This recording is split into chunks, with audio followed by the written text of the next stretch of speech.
Hey, what's up guys? My name is Sal, and this is another expedition log. In this episode, we'll be concluding the ExLog Phase 4 DC Metro Tour with a mall that began its life all the way back in 1947. As always, I hope you're all healthy and happy out there, having a good time all the time. Also, just 9% of the nearly 46,000 of you subscribed have turned on all notifications by ringing the bell. So if you're into my content, the only way to be notified that I've released new work is to both subscribe to my channel and to ring the bell and set notifications to all. Make sure to also follow me on Instagram and Twitter at Salvatore Amadeo, and my second YouTube channel called Quite Studios, which you can also find on Facebook. Today, I'd like you to come take a walk with me through Ellsworth Place in Silver Spring, Maryland. But first, a word from our sponsor. The return of Stephen Reed teaching us how to cook nachos, accompanied by a brief appearance from Orson Welles selling us The Dark Tower, which kinda looks like an atrium mall. Enjoy. Action, please. Just do anything? The French champagne. The French champagne has always been celebrated. Last night I journeyed backwards in time to the medieval world of Dark Tower. In this amazing game, I had to find 3 keys, lay siege to the tower, and defeat the enemy within. Each move was a challenge. The computer kept track, giving me secret information, pictures, sounds, surprises. Then, ahead of my opponent, I made my move. The battle was joined, and I was victorious. You wildcats? This is Weber Cooks, and today we're doing chili cheese nachos. And open it up, and we pop these both in the microwave, and 4.5 minutes, and mix it up, and we'll have 3 to 6 people. The things are done. Cheese sauce is really hot, and mix them both together, and you open this up, and there you have it, a dip. And I'm Stephen Reed, and this was Weber Cooks.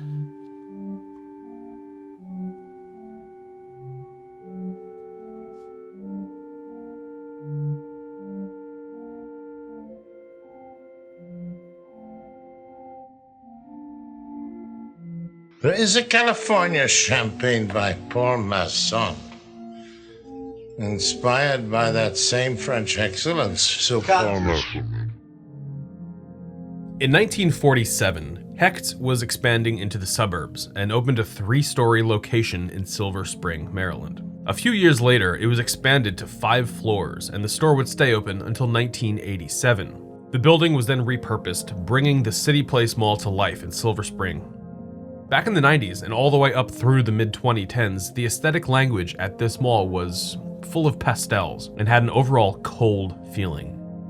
But I couldn't begin this film without showing you the incredible fountain that used to reside in the center of the atrium, or the empty liminal spaces that used to make this mall feel dreadfully ominous. But me, on the other hand, I'm a sucker for liminal spaces. Come on, just look at that. You telling me that you wouldn't want to get in there and explore that? Of course you would. But in the mid-2010s, the mall would be redeveloped, ending its second life, removing the pastels and the fountain, constructing Ellsworth Place on the bones of the 1947 Hechts. Let's take a look at the mall in its current state and go deeper into the historical narrative.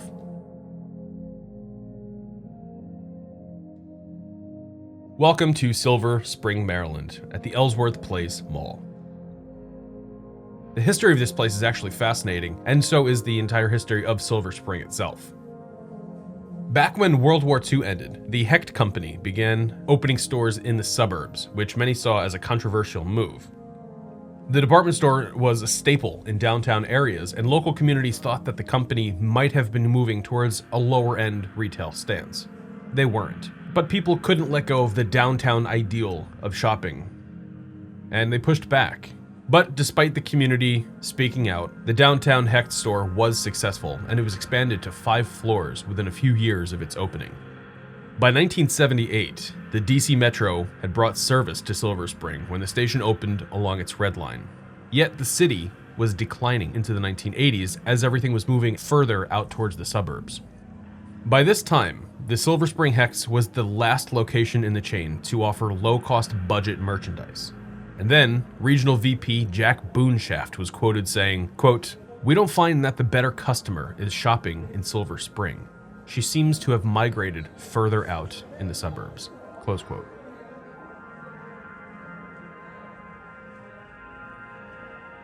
The Silver Spring Hecht's closed by the end of September 1987, with the company choosing to relocate the anchor about 10 minutes away to Wheaton Plaza. Immediately after closing, it was announced that the Silver Spring Hecht's building was sold to McLean, Virginia-based development firm Petrie, Dearman & Partners, Inc. One of those partners was Richard P. Kuhn, who was the former president and vice chairman of the Taubman Company. Walt Petrie and his partners secured $53,250,000 from the Chase Manhattan Bank to finance the purchase of this building that used to be the Hecht's and its impending redevelopment for the property.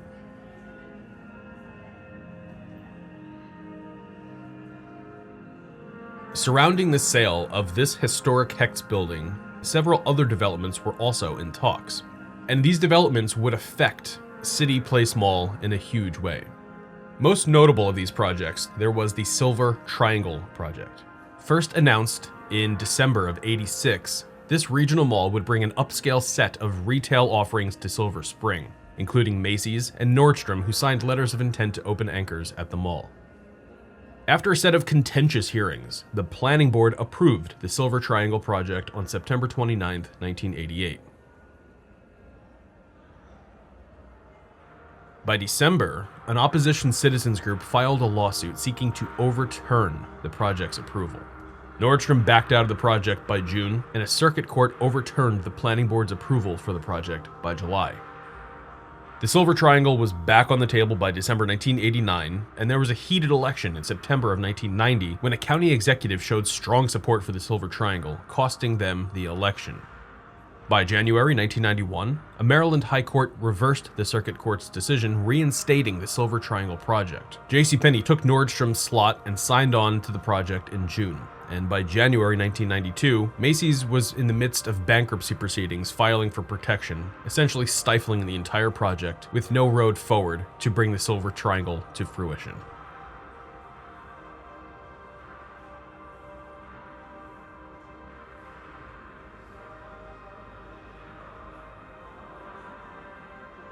With the Silver Triangle quietly dead behind closed doors, Walt Petrie and his goons were busy redeveloping the 1947 Hecht building into a new enclosed mall.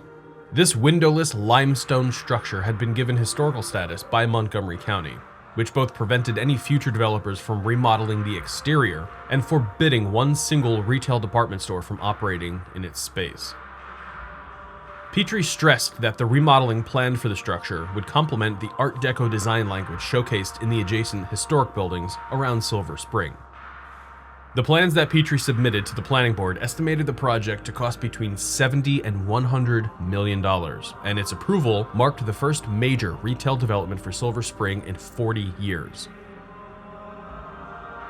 The City Place Mall opened on April 2nd, 1992, with what locals considered to be off-price retailers anchoring, including Marshall's, Ross Dress for Less, and a Nordstrom Rack. Up on the 5th floor was a short-lived AMC movie theater, and shoppers had ample parking in the parking garage attached by an elevated glass-enclosed walkway that the county paid for at a total of $17 million.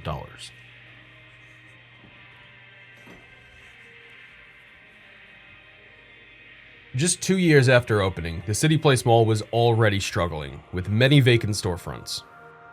According to a June 12, 1994 Washington Post article, the only store that was busy was Everything's a Dollar. Everything was actually 70 cents, which was what they advertised on the windows, but I guess Everything's a Dollar is a bit more catchy.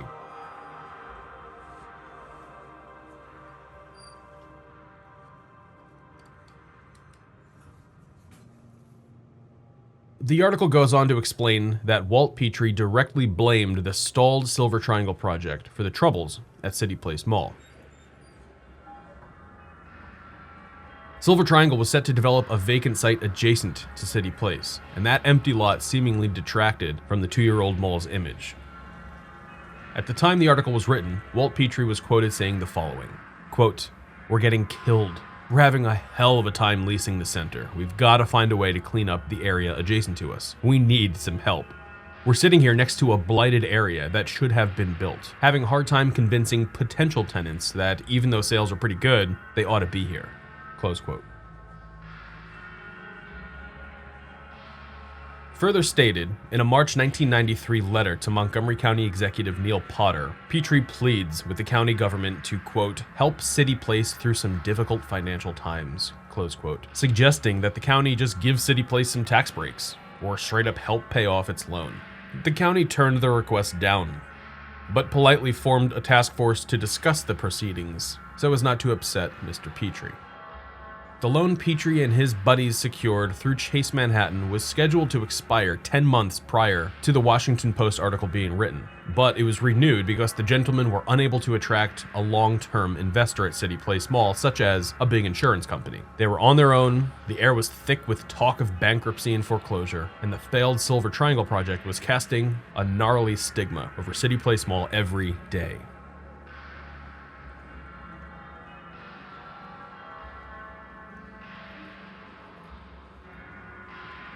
As if Silver Triangle failing wasn't enough for the central business district in Silver Spring, another crazy, grandiose retail project was announced in the mid-90s. Following the success of the 1981 West Edmonton Mall in Canada and the 1992 blockbuster Mall of America in Minnesota, the 555 Group, run by the Germezian family, announced that their next mega mall, called the American Dream, would be constructed in Silver Spring, Maryland. This magical facility was said to include 650,000 square feet of retail space, an NHL-sized ice hockey rink, a massive wave pool, an IMAX theater, and a Fantasyland hotel akin to the West Edmonton Hotel.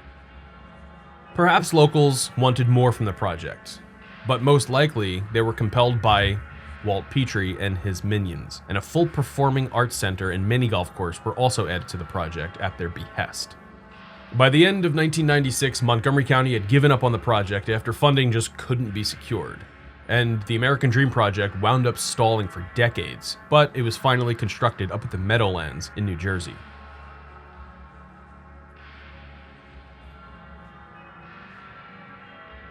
By the turn of the millennium, Walt Petrie and Terry Richardson founded Petrie Richardson Ventures in 2000, which was the new controlling entity for the City Place Mall. And across the street, the land once meant for Silver Triangle and the American Dream was developed into a smaller scale retail area called downtown Silver Spring.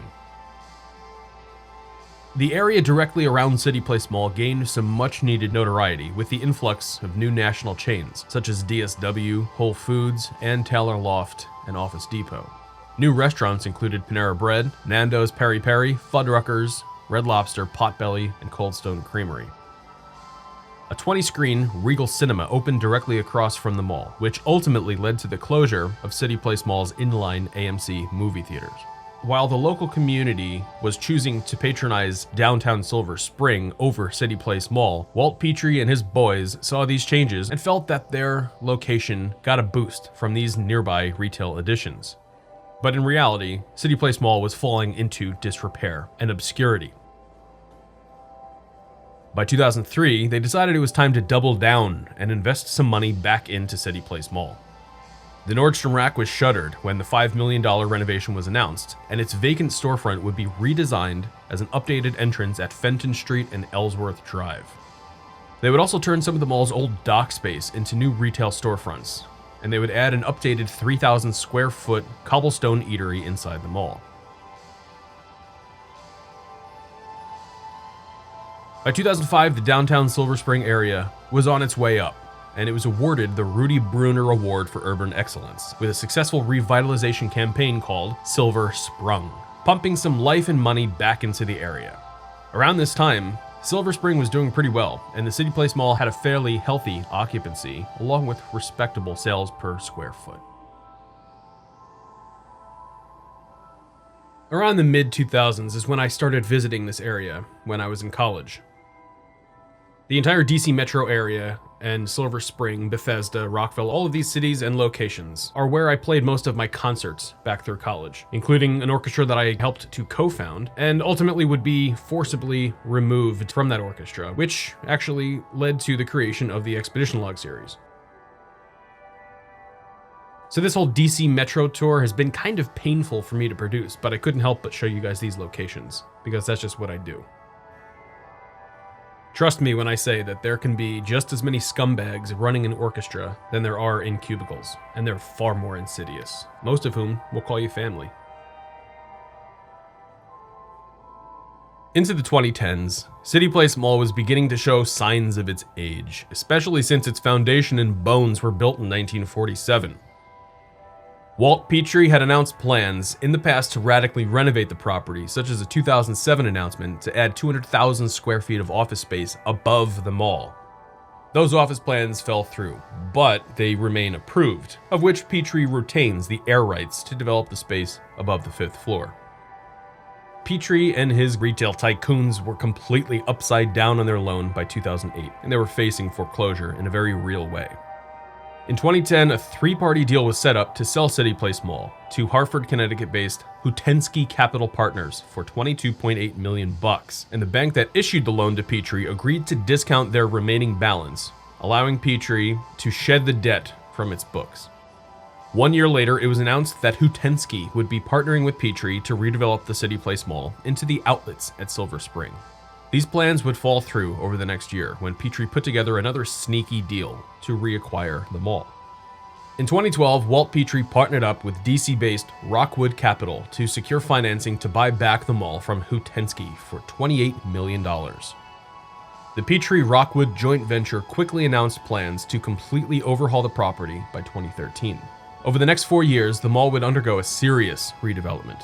The fountain was removed, making way for a children's play area. The pastel aesthetic would be changed to a more industrial theme with metalwork accents, concrete, and darker tones. Still honoring the historic status for the 1947 Hecht building, the structure itself wasn't touched, but massive jumbotron screens were installed on the outside of the building to give it a more modern look in the digital age. The mall would also see renovations on the outside, opening the space up to street access, providing shoppers with a much easier way to access amenities from outdoor walkways. Dave & Buster's would open up on the 5th floor, which had been vacant since the movie theater shuttered in 2004, and new tenants would fill out the space, such as Michael's, Guitar Center, Burlington Coat Factory, and TJ Maxx.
Over 2015 and 2016, stores would begin opening in their newly renovated space, with Dave & Buster's opening at the end of 2016. By the start of 2017, the brand new Ellsworth Place was open to the public, where its $75 million redevelopment was met with great success. The mall was 93% occupied, and with the mixture of outdoor restaurants along the street, and the nearly 70-year-old building modernized while still paying respect to its heritage, Ellsworth Place was absolutely killing it. So, like most smart developers do, Petrie and Rockwood decided to put the mall up for sale while it was in an upswing. By July 26, 2018, Nashville, Tennessee-based GBT Partners teamed up with Equity Resource Investments and Avante Financial Group to purchase the mall for a whopping $92 million, of which the financing was secured through Miami, Florida-based Rialto Capital Investments. Things were looking incredibly positive for Ellsworth Place and the rest of Silver Spring going into 2019. But we all know how this story goes. The world watched as an airplane took off, soaring to 30,000 feet with a fuselage packed full of our hopes and dreams, headed for the land of promise where they would multiply and send us back postcards showing nothing but pure joy. It was an hour into the flight when cell phones began ringing around the world, and on the other end was manic and hysterical crying, screaming, and panic. Our hopes and dreams were hijacked by a psychotic pilot named 2020, who decided to just sit with our hopes and dreams while the airplane seemingly had no one at the controls. The plane would only last on autopilot as long as the fuel would, and the crazed pilot was having the time of his life. Then a flight attendant emerged from the back of the plane, resembling a cross somewhere between Kyle the Indiana Mall security guard, Agatha Trunchbull, and a big piece of chewed gum that fell into an ashtray. The creature was coughing and sneezing and leaking fluids as it traipsed through the vessel with a refreshment cart that only served misery and fright. The pilot called the creature COVID-19 and asked the creature to fly the plane around the world to deliver its refreshments, causing everyone everywhere to take cover and hide for over 15 months while this insane pilot and his creature spread misery throughout the earth. You need a pair of gloves? Yeah, but these are small. These are women. You want a pair of gloves? Yes. What Yeah. color? Yeah.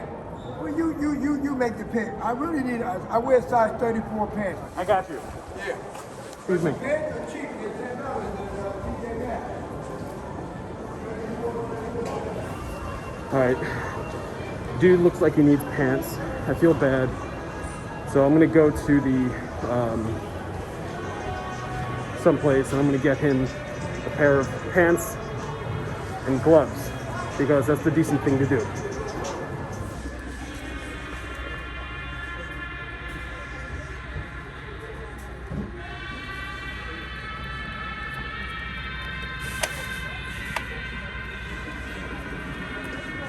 I put $40 on this. Swipe it.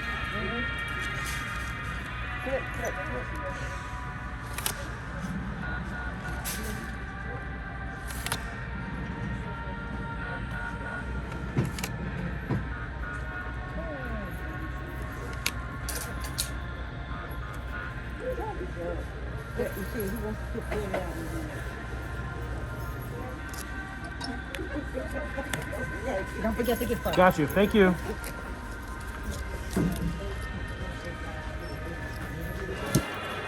All right, so I didn't know what kind of clothes this guy wants. So we'll just give this to him and then we'll get out of here for the day.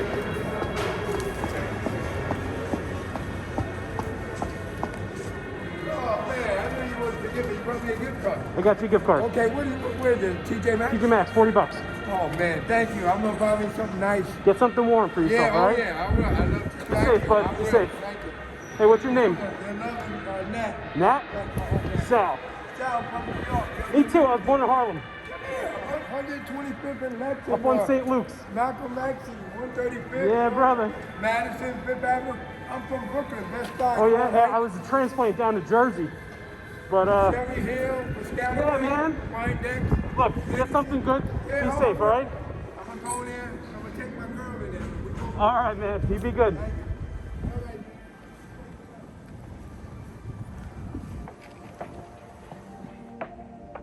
As 2020 and its garbage raged on, malls everywhere would close, along with everything else and everyone's hopes and dreams.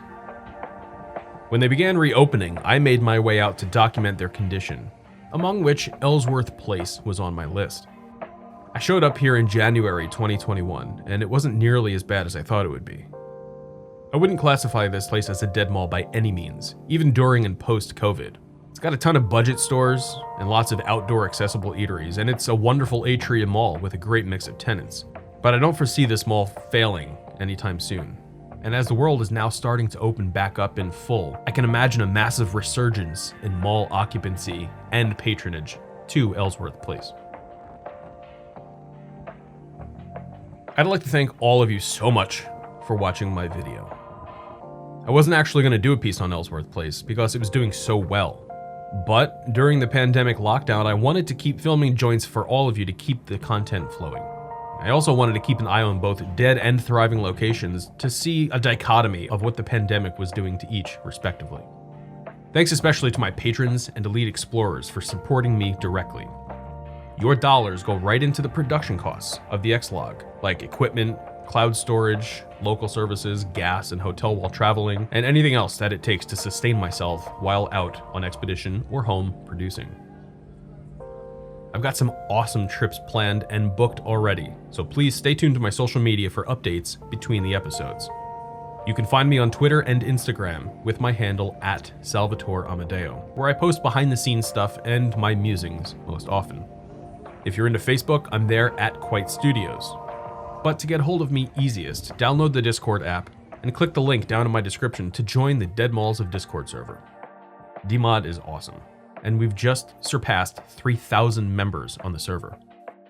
It's such a fun place to hang out, and we've really made strides to accommodate these new changes in our lives, where we're at home a lot. We have game nights, crazy voice chats that go well into the wee hours, and we're also playing Dungeons and Dragons now. It's free to join and stay on the server as long as you want. But when you join, you'll see that all the channels are locked down until you check in with a mod in the Moderator's Ears channel. It's super easy, so make sure you join today. I'll be back soon with ExLog 90 as we meander further up north. But in the meantime, please stay safe and healthy out there, everyone. Take care of yourselves and have a fantastic day.